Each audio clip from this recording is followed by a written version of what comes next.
Erreur médicale. Que faire, maître? La première chose à faire, c'est de récupérer votre dossier médical auprès des établissements de santé qui vous ont pris en charge. Ensuite, si vous avez été mis en arrêt de travail, récupérez vos arrêts de travail. Vient ensuite le choix de la procédure. Vous avez deux possibilités. La première, c'est de saisir une commission de conciliation et d'indemnisation, dite CCI. Donc c'est une commission qui intervient spécifiquement en matière d'accidents médicaux. Elle présente l'avantage d'être rapide, donc environ 1 an de procédure, et d'être gratuite. Ce n'est pas à la victime et à ses proches d'avancer les frais d'expertise médicale. Le désavantage de cette procédure, c'est qu'elle donne lieu à un avis CCI qui n'a pas de force contraignante, donc qui ne s'impose pas aux parties. On est donc sur un modèle de conciliation. La deuxième procédure possible, c'est de saisir un tribunal, donc qui présente l'avantage de donner lieu à une décision de justice, donc à un jugement, qui, à l'inverse de la CCI, a une force contraignante, donc s'impose aux parties. Par contre, le désavantage d'une saisine du tribunal, c'est la durée de la procédure qui est d'au moins 2 ans, et c'est le fait qu'elle soit coûteuse, puisque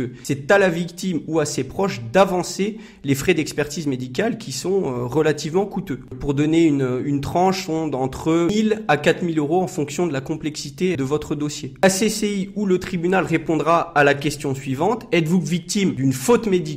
Êtes-vous victime d'un aléa thérapeutique ou êtes-vous victime d'une infection nosocomiale, parfois même les trois? Viendra ensuite la question de l'indemnisation de vos préjudices. Compte tenu de la complexité de ces procédures, que ce soit une procédure CCI ou une procédure tribunal, je vous conseille vivement d'être accompagné d'un avocat intervenant spécifiquement en dommages corporels. Donc pour plus d'informations, contactez-moi.